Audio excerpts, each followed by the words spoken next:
Losers don't get invited to Christmas, my dad declared about my 18-year-old son, right after mocking the backup medical school he'd been accepted to. This is honestly just embarrassing, his cousin chimed in. I didn't argue. I didn't raise my voice. Instead, I responded with action. The next day, my parents were blowing up my phone in a full-blown panic. It all started with the wine. Not drinking it, at least not yet. I mean, the bottle my son proudly held up as he walked into the kitchen. His smile so bright you'd think he'd just been awarded a Nobel Prize for most thoughtful holiday gift. Got the last one at the third store, he said, cheeks pink from the cold. It's Grandpa's second favorite. I tried 5 places for the usual, but no luck. I can keep checking later, though. He was proud, genuinely proud of that mid-range bottle of red. It probably cost him more in gas than it did at the register. But of course, this wasn't really about wine. It was about everything the wine represented. Inclusion, respect, being part of a tradition. He was still under the illusion that he belonged, that he was welcomed. I had just ended a phone call. My hands were still flat on the counter, steadying me. I hadn't moved, not really. I just stood there while his voice floated over to me, light, easy, as though nothing had happened. But something had happened. Something inside me had cracked open during that call. A feeling I hadn't allowed myself in years. Rage. And underneath that, something colder. Clarity. It was my mother who had called. She always starts with this off-putting, sugary politeness when she's about to say something awful, like a flight attendant smiling calmly before announcing a crash landing.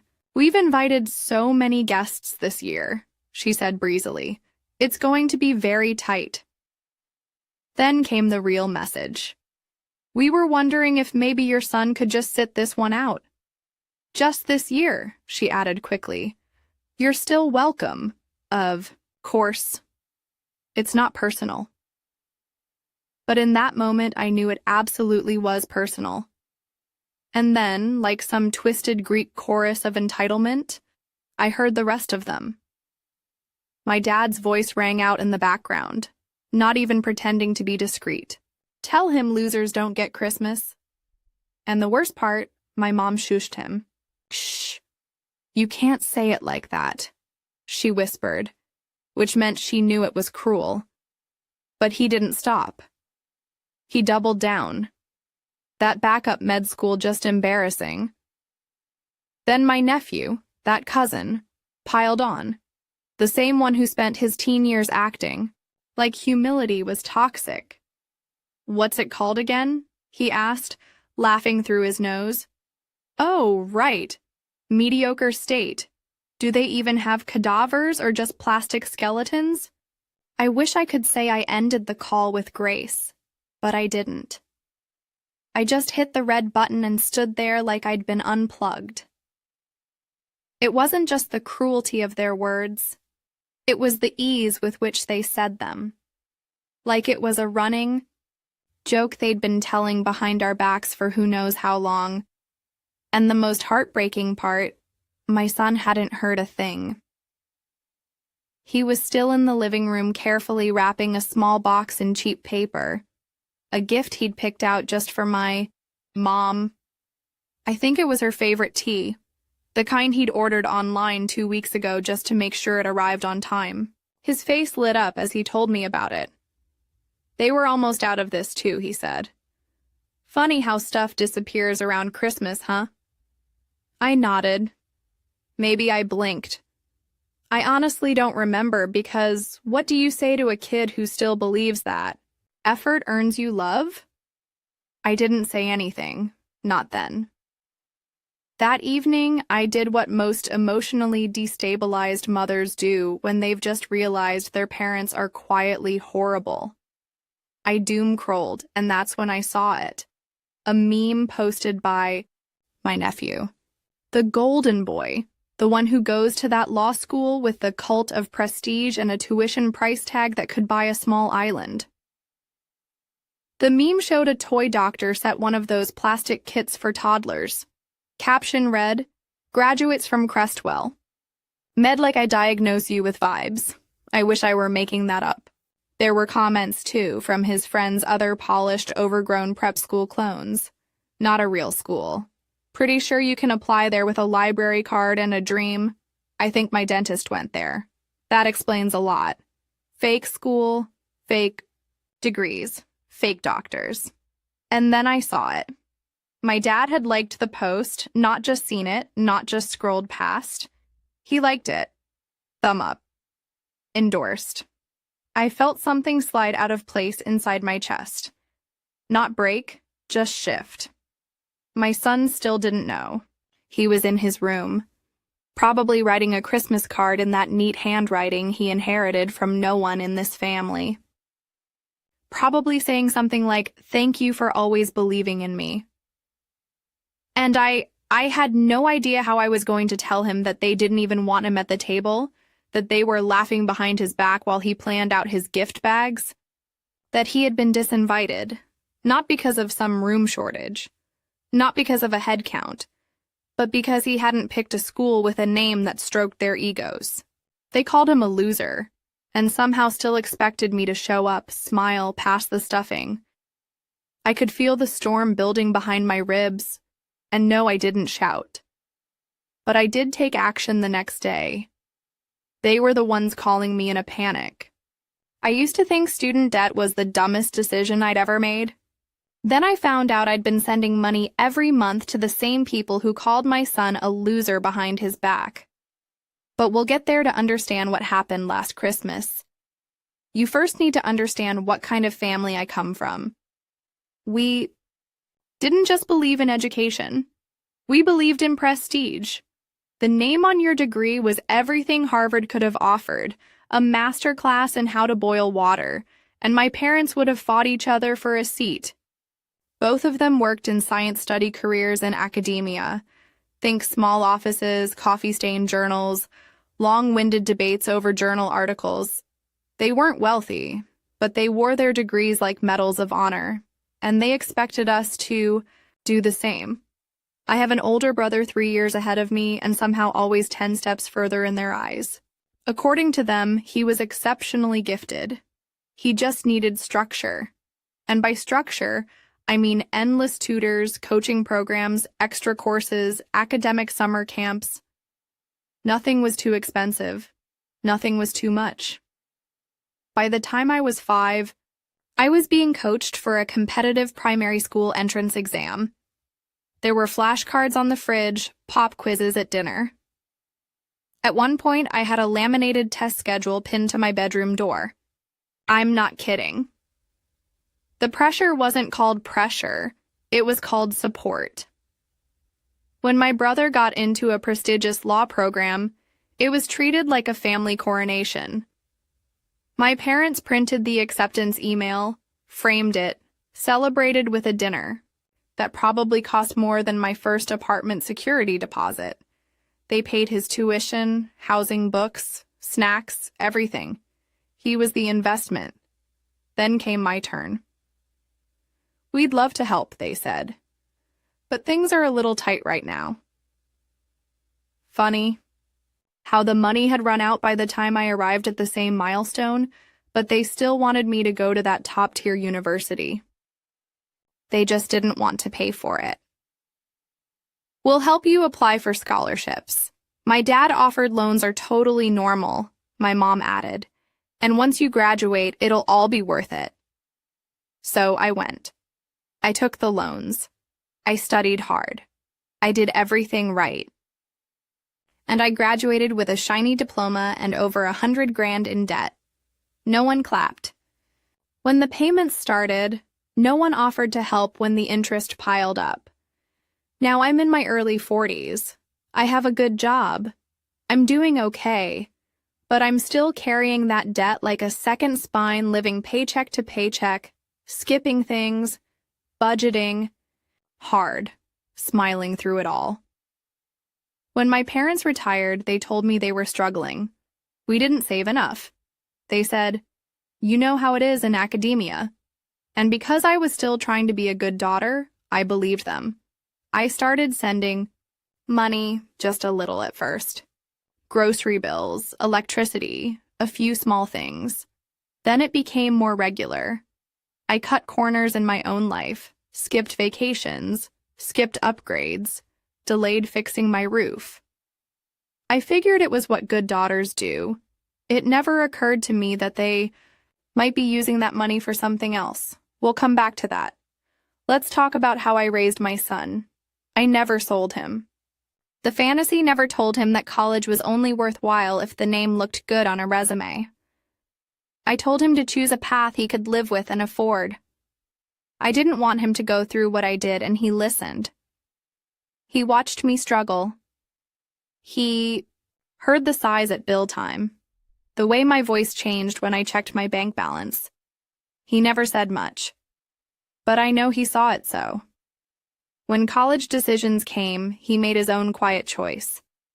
He got into a big-name university, a school my parents would have lost their minds over, but he didn't tell them.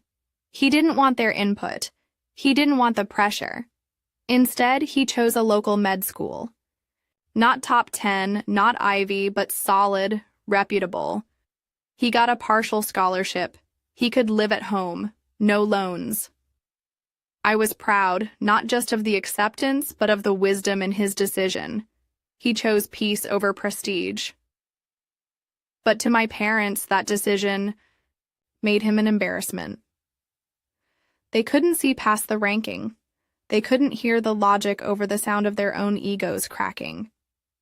It shouldn't have surprised me.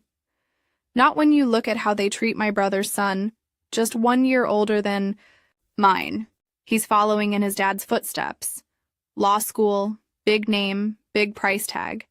He doesn't work, doesn't have to. My brother and his wife paid for private school, test prep, tuition, the works. He's smug, arrogant, and frankly unpleasant. But to my parents, he's the golden grandchild. They post about him online. Long captions, proud updates. They call him the next great mind. My son. They barely mention him. Maybe a throwaway sentence. If I bring him up first every year, my parents host Christmas dinner. It's always the same. Group. Family. Old friends. Academic colleagues turned family friends. It's tradition. And over the years, I became close to many of them. So did my son. These weren't just my parents' guests. They were our people. He grew up sitting at that table, calling them aunt and uncle, even when they weren't blood. They came to his concerts, sent birthday cards. Just about school, he felt known. He felt loved. So when my mom called and said there wasn't room for him this year, it didn't feel like logistics. It felt like rejection. And when I heard my dad in the background call him a loser, felt like betrayal. I used to think the worst mistake I ever made was going into debt for a diploma. But maybe it was believing after all these years that my parents could change. I didn't sleep much that night, not because I was sad, not even because I was angry. I'd passed those exits hours earlier. What I felt now was something colder, sharper, like glass shifting underfoot. I'd spent years walking that tightrope between compliance and dignity, but this has pushed me off my son. Meanwhile was in the living room studying his first winter break in med school, and he was reviewing anatomy like it was a Netflix show. I stood in the doorway and all I could think was, how the hell do I tell him? How do you tell your kid that his own family thinks he's beneath them? That he's not welcome? Not because he did anything wrong, but because he didn't perform well enough for them. I sat down across from him. I need to talk to you, I said, about Christmas. He blinked, pen still poised in his hand. I told him everything. The phone call, the voices in the background, the laughter, the words, the memo-like cruelty. He didn't interrupt, just sat there listening. And when I finished, he didn't cry, didn't raise his voice. He simply shut his textbook, stood up, and walked to his room. The door clicked closed behind him, sharp, final, like a period at the end of a sentence. That was it. No, it's okay. No, I don't care. Just silence. And somehow that stung more than any shouting match ever could. I stayed there for a while, letting it ache. Then I reached for my laptop. A few weeks ago, my mom had sent out a group email. She'd CC'd the usual crowd. Subject line, Christmas dinner. Please confirm allergies. One guest was vegan. Another had a hazelnut allergy. Someone else was gluten-free. I scanned the list again. 18 names. I recognized each one. Half of them were people I'd always called aunt and uncle, even though we weren't blood. The others were longtime friends of the family. They'd known me since my teens. They liked my son. They sent him books when he was small, $10 Starbucks gift cards for his birthdays. They weren't my parents' people. They were ours. So I picked up the phone. No speeches, no campaigning, just call after call. Hey, just letting you know we won't be coming this year. They uninvited my son.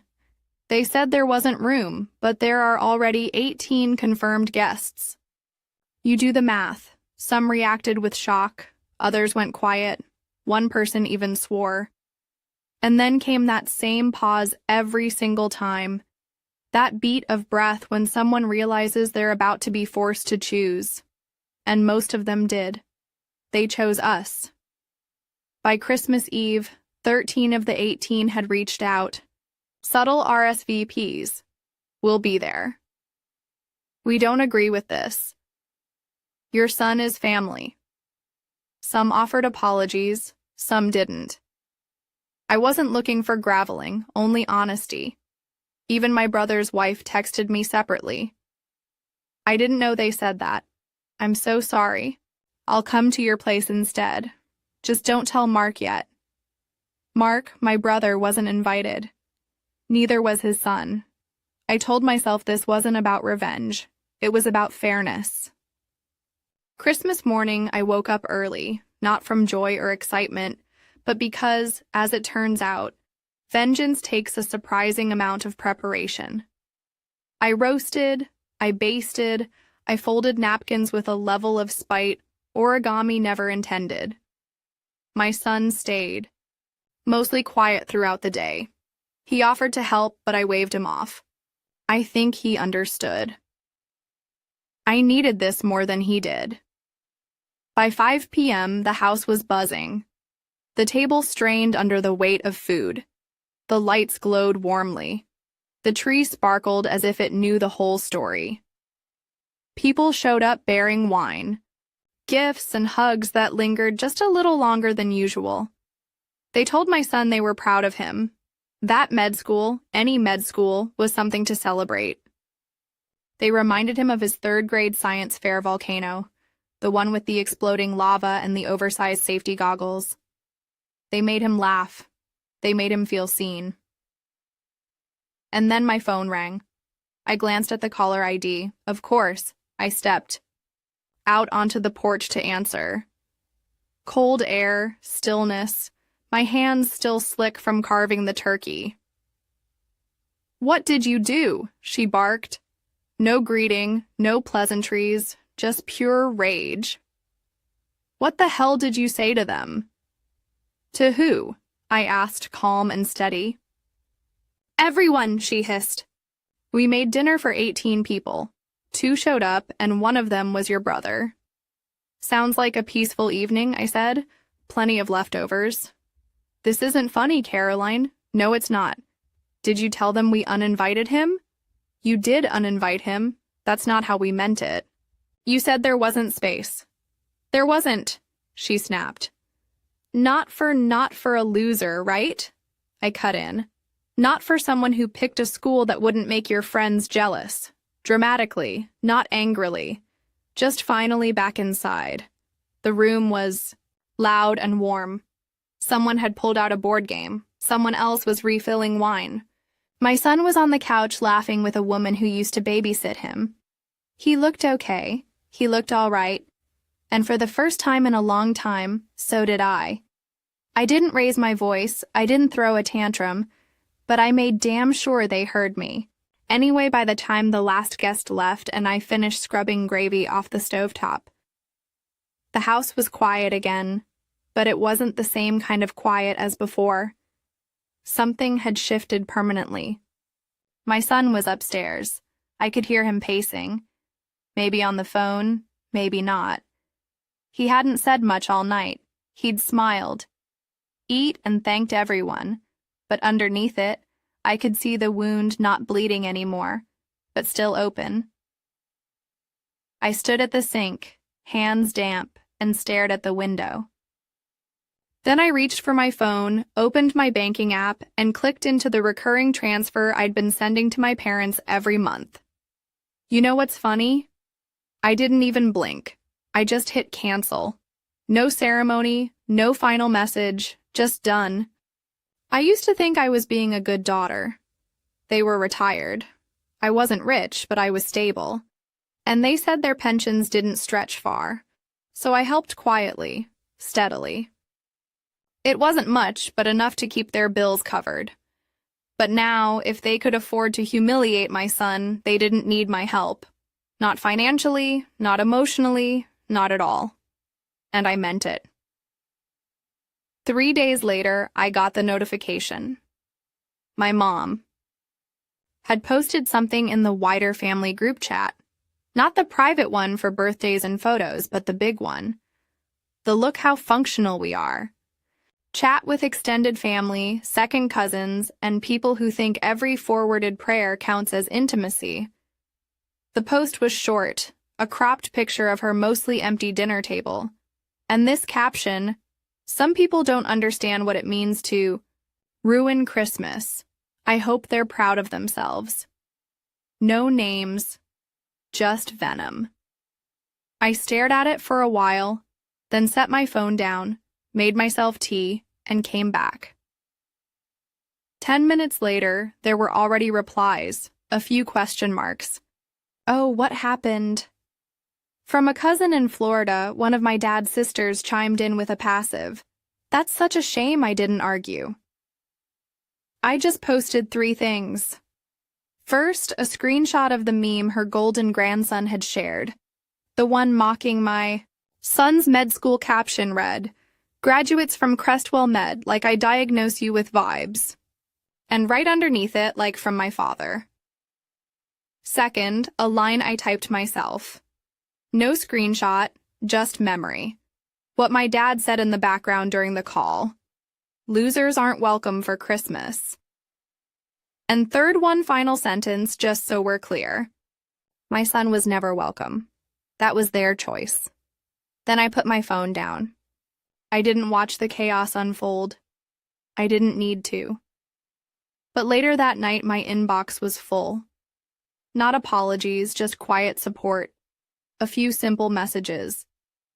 Thank you for saying something. We had no idea. Nothing from my parents. Just silence.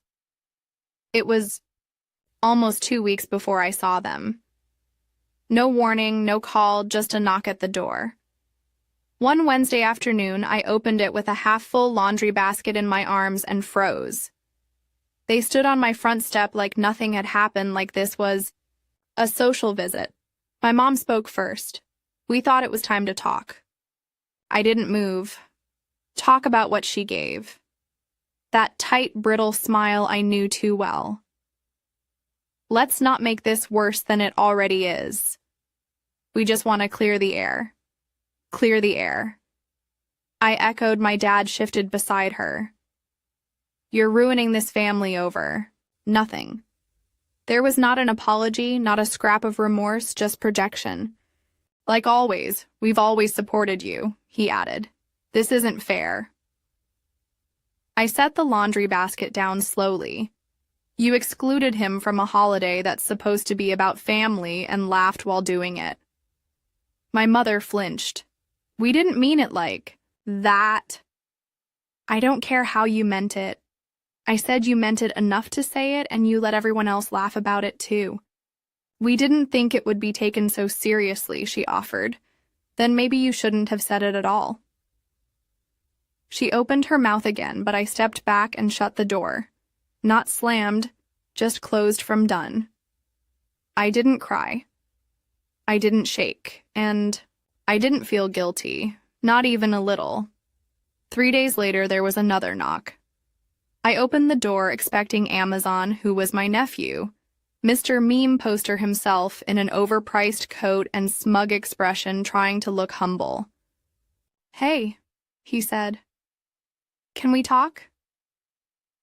I leaned against the doorframe. "About what?" He gave a sheepish shrug. "I just feel like things got out of hand. I didn't mean for it to blow up like this." "No, you didn't mean to mock your cousin's school and call him a fake doctor." He winced. "It was a joke. I thought that was clear." I crossed my arms. "If it was that obvious, then why are you standing here now?" He paused. And then, without meaning to, he revealed everything. Because they were helping me out financially, you know. So if you cut them off, I stared at him, the realization creeping in. "Wait," I said slowly. "You're telling me the money I was sending, the support I thought was keeping them afloat, that was actually going to you?" He hesitated. Didn't deny it. Didn't need to. The heat surged through my chest, but I didn't lash out. I didn't have to. "You thought this was between you and them," I said, voice steady. "But they were using my help to inflate your ego and then used it to humiliate my son?" "I never asked for that money," he muttered. "But you had no problem spending it, did you?" I snapped back. He said nothing.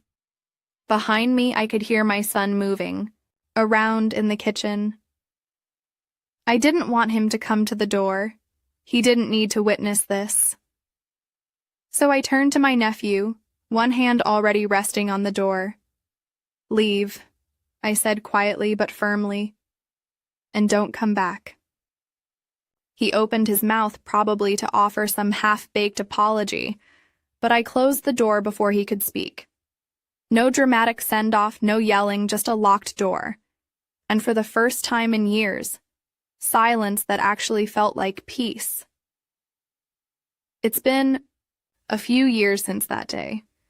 We're still no contact with my parents, my brother, and no surprise, the golden nephew. My son, he's thriving, still in med school, doing incredibly well, just started applying for internships and already has a few interviews lined up. He's focused, grounded, he's going to make one hell of a doctor. And best of all, he won't have a single dollar of student debt hanging over him. Not long ago, I heard something through the grapevine. Apparently, my nephew dropped out of that elite law program. Didn't even graduate. No degree, just a long string of wasted tuition payments left behind. Something about disciplinary trouble. Getting drunk, insulting teammates during a group project. Now he's trying to get into some local college to salvage what he can. Definitely not the same school my son attends. Even he wouldn't dare. This one's ranked a few rungs lower. I don't know exactly what broke him, and honestly, I'm not sure it matters. But now and then I wonder, was I being too petty that Christmas? Was rerouting the entire guest list over the line? Or was it exactly far enough?